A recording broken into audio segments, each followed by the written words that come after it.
नई पीढ़ी को क्या इस बात का फर्क नहीं पड़ता है कि रामपुर तिराहा में क्या क्या हुआ था। रामपुर तिराहा के मूल में जो बातें थी आज भी वही हैं। पर्वतीय राज्य के लिए लोगों ने गोली खाई, लेकिन संपन्नता का पैमाना आज ये बन गया है कि आपका देहरादून में प्लॉट या फिर मकान है कि नहीं है। पौड़ी में एक गुलदार के हमले ने कैसे सरकार की पोल खोल करके रख। कागजों में राम राज्य चल रहा था, लेकिन असलियत में न तो बिजली है, न घर है, न शौचालय है। भू कानून का अगला स्टेप क्या होगा, आज कवर करेंगे इन सभी टॉपिक्स को। इसलिए आगे बढ़ने से पहले अगर आपने अभी तक इस चैनल को सब्सक्राइब नहीं किया तो फिर सब्सक्राइब कर दीजिए, वीडियो को लाइक और कमेंट भी कीजिए।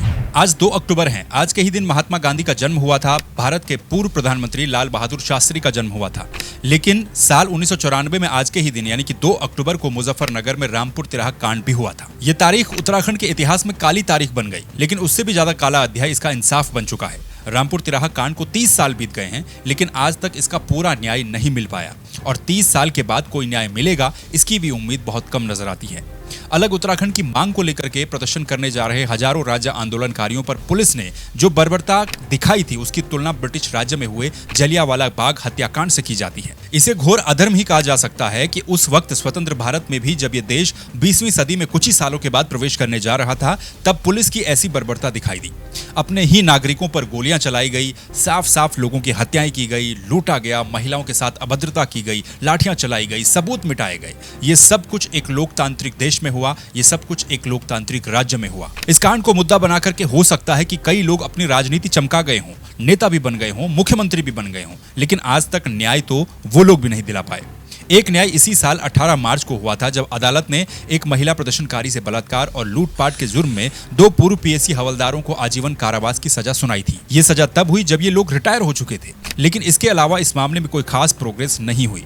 रामपुर तिराहे में क्या क्या हुआ, क्या नहीं हुआ, कितने आंदोलनकारी मारे गए, ये सब कुछ आप जानते ही होंगे, क्योंकि वक्त वक्त पर हर साल 2 अक्टूबर को यही सब कुछ होता है। श्रद्धांजलि भी दी जाती है, रामपुर तिराहा कांड को याद किया जाता है, वहां बने शहीद स्थल पर जाकर के फूल मालाएं चढ़ाई जाती हैं, फोटो खिंचाई जाती हैं और ज्यादातर नई पीढ़ी के युवाओं को इससे कोई ज्यादा मतलब भी नहीं है, फर्क भी नहीं पड़ता है, क्योंकि जिन लोगों ने इसे अपने सामने पर देखा था वही इस घटना को समझते हैं। ऐसे ही संघर्षों के दम पर उत्तराखंड राज्य बना, लेकिन इस कांड के 30 साल बीत जाने के बाद और अलग उत्तराखंड राज्य के 24 साल बीत जाने के बाद भी हमारी स्थिति वही है।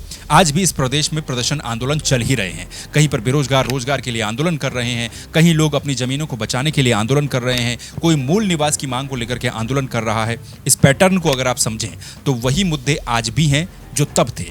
अपने जल, जंगल, जमीन, रोजगार, अवसर, इन सब के लिए ही तब भी आंदोलन किया जा रहा था और इन सब के लिए आज भी वक्त वक्त पर लोग सड़कों पर उतर रहे हैं। हाँ, राज्य बनने के बाद हो सकता है कि कई लोगों को नेतागिरी में अवसर जरूर मिले हों। 24 साल के उत्तराखंड में जितने मुख्यमंत्री होने चाहिए थे उससे भी ज्यादा मुख्यमंत्री, या फिर यूं कह लें कि मुख्यमंत्रियों की एक लंबी चौड़ी लिस्ट उत्तराखंड ने दे दी है। जो तरक्की होनी थी वो तो होती ही रहती है, लेकिन जो मूल मुद्दे थे उनके लिए तो आज भी आवाजें उठ ही रही हैं। कोदा झंगोरा खाएंगे, उत्तराखंड राज्य बनाएंगे, ये नारा तब चलता था, लेकिन आज हकीकत ये है कि आज न तो गांव में कोदा झंगोरा खाने वाले टिक रहे हैं और न ही उसे उगाने वाले टिक रहे हैं। पर्वतीय क्षेत्र का विकास हो, ये रामपुर तिराहा कांड के मूल में था। आज भी पर्वतीय क्षेत्रों में बच्चे नदी पार करके ट्रॉलियों से या फिर लकड़ी के पुल से या फिर ऐसे ही स्कूल जाते हैं। स्कूल में टीचर से लेकर के फैसिलिटी तक क्या क्या है आप सब जानते हैं। गर्भवती महिलाएं सड़कों पर या फिर रास्तों में बच्चों को जन्म देती हैं। कंधों पर बुजुर्गों को हॉस्पिटल ले जाने वाले वीडियोस आए दिन सोशल मीडिया पर छाए रहते हैं।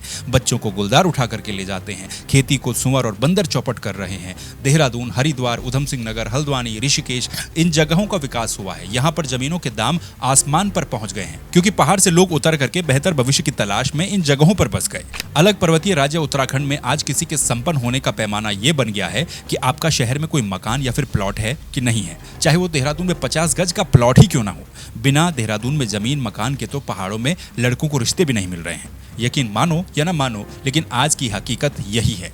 रामपुर तिराहा कांड में शहीद हुए 7 आंदोलनकारियों को नमन। राज्य के मूल मुद्दों की बात हो ही रही है तो भू कानून सबसे मूल में है। आज उत्तराखंड की जनता राज्य आंदोलन की ही तर्ज पर अपने लिए सशक्त भू कानून की लड़ाई लड़ रही है। ऋषिकेश में हुई महारैली के बाद भू कानून समन्वय संघर्ष समिति ने देहरादून में एक प्रेस कॉन्फ्रेंस की। समिति ने प्रेस कॉन्फ्रेंस करते हुए सरकार के सामने ये मांग रखी है कि भू कानून और मूल निवास को अनिवार्य करने के लिए उत्तराखंड में एक सर्वदलीय बैठक बुलाई जानी चाहिए। विधानसभा में भू कानून का ड्राफ्ट लाने से पहले उसके ड्राफ्ट पर सरकार को सभी के साथ चर्चा करनी चाहिए। मोहित डिमरी ने यह भी कहा है कि 2022 में इसको लेकर के जो कमेटी बनाई गई थी उसकी रिपोर्ट को भी सार्वजनिक किया जाना चाहिए।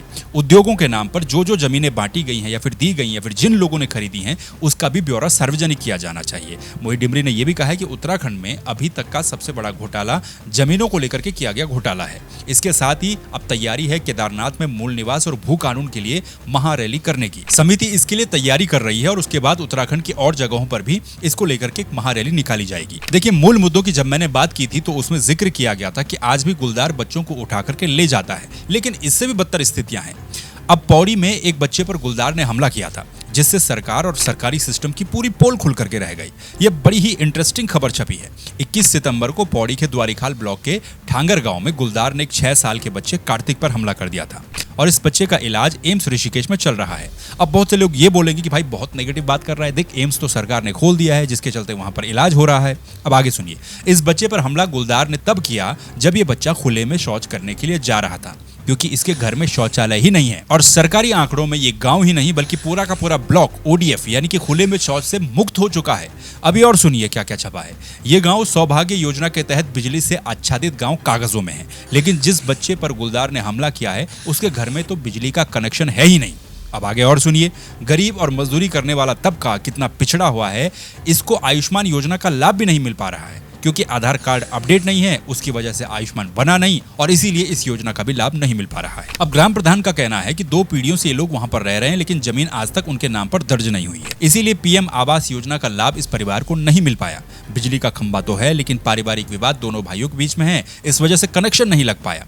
शौचालय के लिए 12,000 की राशि स्वजल के दस्तावेजों में अंकित हो चुकी है, लेकिन ये रुपया इन तक पहुंचा या नहीं पहुंचा, मिला या नहीं मिला, अगर मिला तो इन्होंने क्या किया उसका भी कोई अता पता नहीं है। अब जब गुलदार ने हमला किया तो घर के आसपास 3 सोलर लाइटें विभाग ने लगाई हैं। ये देख रहे हैं आप, कागजों में कितने लोग लाभार्थी बन चुके हैं, ये दिखाने के लिए डेटा बना दिया जाता है कि सबको लाभ मिल रहा है। इस तरीके से योजनाएं चल रही हैं और खुलासा कब हो रहा है, जब एक गुलदार बच्चे पर हमला कर रहा है। ये गुलदार तो असली RTI एक्टिविस्ट निकला जिसने ये सब कुछ खुलासा कर दिया। अब DM का कहना है कि इसके लिए जांच कमेटी बनाई गई है, जांच में जो बातें सामने आएंगी उसके हिसाब से आगे की कार्रवाई की जाएगी। अब क्या ही बोले भाई, ये थे आज के टॉपिक्स। बाकी आपका इन टॉपिक्स को लेकर जो भी कहना है, जो भी आपकी प्रतिक्रिया, कमेंट बॉक्स आपके लिए खुला है। इस चैनल को अगर आपने सब्सक्राइब नहीं किया है तो सब्सक्राइब कीजिए, सुपर थैंक्स का इस्तेमाल भी कर सकते हैं। फिर आपसे मुलाकात होगी किसी दूसरे वीडियो में दूसरे टॉपिक के साथ। तब तक के लिए नमस्कार, अपना ख्याल रखिए।